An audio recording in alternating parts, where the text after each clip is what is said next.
Welcome to our YouTube channel maths by Govind sir, जिसमें हम competitive maths and academic maths दोनों की ही प्रिपरेशन करते हैं। सिंपल इंटरेस्ट का क्वेश्चन है, the interest of a certain sum becomes 3 times of the principal value. That means interest becomes 3 times of the principal value at the rate of 20% per annum. Then time हमसे पूछा है कितना होगा। Again, अगर कभी भी interest principal value का एक सर्टेन मल्टीपल टाइम्स होता है तो जितने भी गुना इंटरेस्ट प्रिंसिपल वैल्यू का एन टाइम्स हो रहा है उसे हम एन कंसिडर कर लेते हैं। ठीक है, उस वैल्यू को हम एन कंसिडर कर लेंगे।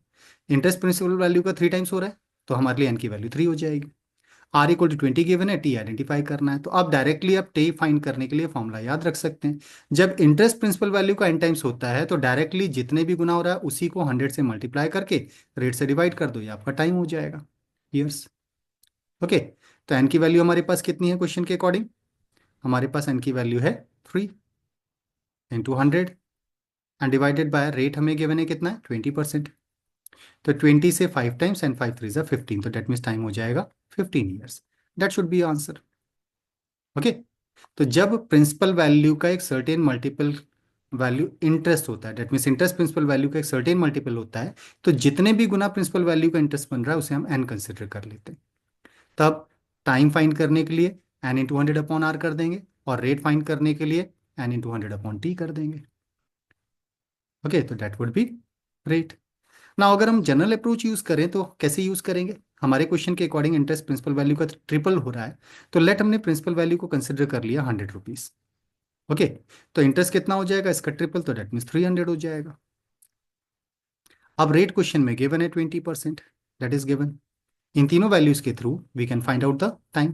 तो टाइम होता है interest into 100 upon P into R हो जाएगा।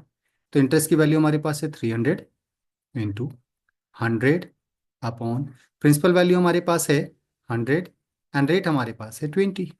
सो इसे सिंप्लीफाई करना है जितना हम कर सकते हैं। सो 100 से 100 एलिमिनेट हो जाएगा, एक जीरो से एक जीरो कैंसिल हो गया, 2 से 30 को डिवाइड करेंगे 15 आएगा, तो दैट वुड बी 15 ईयर्स का ड्यूरेशन हो जाएगा। ओके, जनरल अप्रोच के थ्रू भी क्वेश्चन इजीली सॉल्व होता है और अगर फॉर्मूला कॉन्सेप्ट याद रहता है तो भी हम क्वेश्चन को बहुत इजीली सॉल्व कर सकते हैं। अगर लेक्चर में एक्सप्लेन किए गए कॉन्सेप्ट्स प्रॉपरली समझ में आए हों और कॉन्सेप्ट क्लियर हुए हों तो हमारे चैनल को सब्सक्राइब, लाइक एंड शेयर ज़रूर करें। साथ ही बेल आइकन को भी प्रेस करें जिससे आने वाले वीडियो का नोटिफिकेशन आपको तुरंत मिल पाए। Thank you.